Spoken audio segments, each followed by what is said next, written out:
জঙ্গলের মধ্যে প্রত্যেকটি প্রাণী মরণ বাঁচনের লড়াই করে থাকে, সেটা হোক কোনো নিরামিষাশী প্রাণী বা হোক কোনো মাংসাশী প্রাণী। তবে জঙ্গলের মধ্যে বেঁচে থাকার জন্য অলমোস্ট প্রত্যেকটি প্রাণীকে লড়াই করতে হয়। তবে এমন কিছু লড়াইয়ের ঘটনা রয়েছে যেগুলি নিজের চোখে দেখার পর আপনি হয়তো বিশ্বাস করতে পারবেন না। তবে আমাদের আজকের এপিসোডে এমন কতগুলি বন্য পশুদের লড়াই দেখতে চলেছেন যেগুলি দেখার পর আপনি একটা মুহূর্তের জন্য সেই সকল লড়াইয়ের বিষয়ে ভাবনা চিন্তা করতে পারবেন না। তাহলে ভূমিকাতে আর একটাও মুহূর্ত সময় নষ্ট না করে চলুন আজকের এপিসোড শুরু করা যাক। ঈগল কি পরিমাণ শক্তিশালী শিকারী পাখি সেটা কম বেশি প্রত্যেকেই জানে, কিন্তু কিছু সময় তারা ভুলবশত ছোট আকারের প্রাণীদের কাছে ফেঁসে যায়। ঠিক যেমন এই ভিডিও ক্লিপটিতে দেখা যায় একটি ঈগল কাঁকড়ার ছোট বাচ্চাকে শিকার করতে গিয়েছিল, কিন্তু প্রতি উত্তরে এই কাঁকড়া নিজের প্রাণ বাঁচানোর জন্য ঈগলের চঞ্চু ধরে তার মুখের উপরে উঠে পড়ে।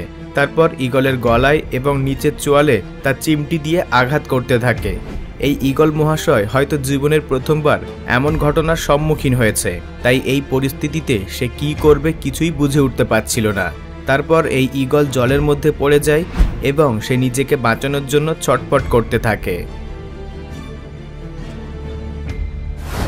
ইন্টারনেটে এমন অনেক ভিডিও রয়েছে যেখানে দেখা গিয়েছে হানি ব্যাজার তার থেকে আকার আয়তনে বড় প্রাণীদের সঙ্গে লড়াই করেছে। একটি হানি ব্যাজার কতটা শক্তিশালী সেটা তাকে দেখে বিন্দুমাত্র উপলব্ধি করতে পারবেন না, তবে বড় আকারের শিকারী পশুদের সঙ্গে তার লড়াই করার টেকনিক বা কৌশল দেখে আপনি হয়তো নিমেষের মধ্যেই বুঝতে পারবেন এরা কি পরিমাণ ডেঞ্জারাস।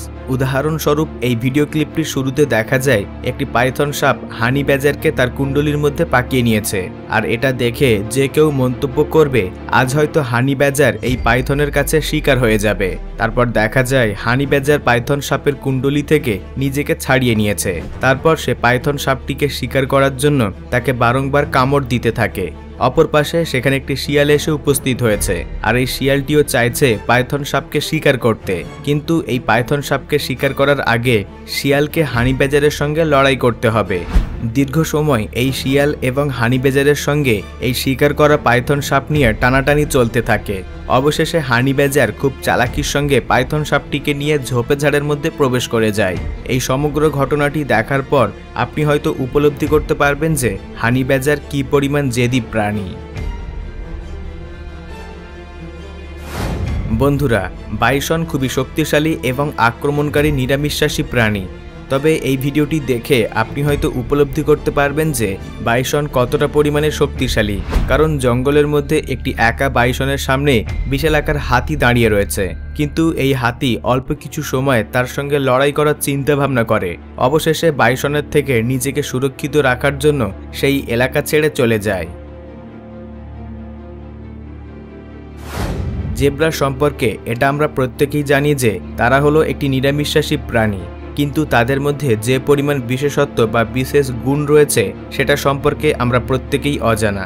গবেষকরা বলছেন জেব্রার চোয়ালের দাঁত অনেকটা শক্তিশালী বা শক্ত হয়ে থাকে, অপর পাশে তাদের লাথি খুব জোরালো। এমন ঘটনা শোনা গিয়েছে যেখানে জেব্রার লাথি খেয়ে সিংহের চোয়াল পর্যন্ত ভেঙে গিয়েছে।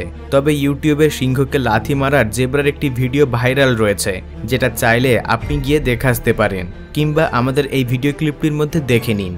এখানে দেখতে পাওয়া যায় একদল জেব্রা যখন নদী পারাপার করার চেষ্টা করে তখন একটি কুমির চুপি সারে জেব্রাকে শিকার করার চেষ্টা করে। তারপর এই জেব্রা রাগের মাথায় প্রতি উত্তরে কুমিরের মুখে কামড়ে ধরে। জেব্রার এইরূপ আক্রমণ করার টেকনিক দেখে কুমির তাকে ছেড়ে দেয় এবং সেই জেব্রাটি উপরে উঠে যায়। তবে অল্প কিছু সময় পর একটি দুর্বল জেব্রাকে দেখে কুমির পুনরায় তার উপর আক্রমণ করে। মিরক্যাট কি পরিমাণ ডেঞ্জারাস পশু সেটা কম বেশি আমরা প্রত্যেকেই জানি, কিন্তু ভুলবশত যদি কোনো সাপ তাদের এলাকার মধ্যে ঢুকে আসে তাহলে কিন্তু তারা চরম মাত্রায় ক্ষিপ্ত হয়ে ওঠে এবং যতক্ষণ পর্যন্ত সেই সাপটিকে তাদের এলাকা থেকে না তাড়াতে পারছে ততক্ষণ পর্যন্ত তার পিছু ছাড়ে না। মিরক্যাট সর্বদা সব পরিবারে দলবদ্ধভাবে থাকে, আর এতে করে অলমোস্ট প্রত্যেকটি শিকারী পশু তাদের গ্রুপের কাছে আসতে ভয় পায়। বন্ধুরা, এখন আপনারা যে ইয়েলো থ্রটেড মার্টিন নামক প্রাণীটিকে দেখতে চলেছেন, এটিকে প্রথমবার দেখে হয়তো কিউট বা নিরীহ প্রকৃতির কোনো কাঠবিড়ালির প্রজাতি বলে মনে হবে। এদের বিষয়ে একটা কথা প্রচলিত রয়েছে, সেটা হচ্ছে এরা নাকি যখন কাউকে শিকার করার পরিকল্পনা বানায় তখন সর্বপ্রথম সেই প্রাণীটির সঙ্গে বা সেই পশুটির সঙ্গে খেলার ছলে বন্ধুত্ব তৈরি করে, তারপর বন্ধু আকারে তাদের উপর চুপিসারে আক্রমণ করে। যেমন এই ভিডিওটিতে দেখা যায় একটি ইয়েলো থ্রটেড মার্টিন সর্বপ্রথম হনুমানের সঙ্গে বন্ধুত্ব করে, তারপর খেলার ছলে হঠাৎ করে তার উপর আক্রমণ করে। নিরীহ প্রকৃতির এই প্রাণীটি এতটা পরিমাণে ডেঞ্জারাস, এটা হয়তো আপনি জীবনে কখনো উপলব্ধি করতে পারেননি। বেশিরভাগ সময়টা আপনারা শুনে এসেছেন বেজি ছোট সাইজের মুরগি কিংবা মুরগির বাচ্চাকে দেখা মাত্রই তাদেরকে শিকার করে নিয়ে যায়। তবে হঠাৎ করে বেজির সামনে যদি কোনো বিষাক্ত সাপ এসে পড়ে তখন কি হবে? ঠিক যেমন এখানে হয়েছিল, একটি বিষাক্ত কোবরা সাপ মঙ্গুসের সম্মুখীন হওয়া মাত্রই তার সঙ্গে লড়াই করার জন্য তার উপর ঝাঁপিয়ে পড়ে। প্রথম দিকে কোবরা সাপটি ভেবেছিল হয়তো বারংবার মঙ্গুসকে কামড় দিয়ে তাকে মেরে ফেলবে, কিন্তু মঙ্গুসের মধ্যে রয়েছে সাপের বিষ প্রতিরোধক ক্ষমতা, তাই তাকে কোনো লড়াইয়ে হারানো ততটাও সহজ কাজ নয়।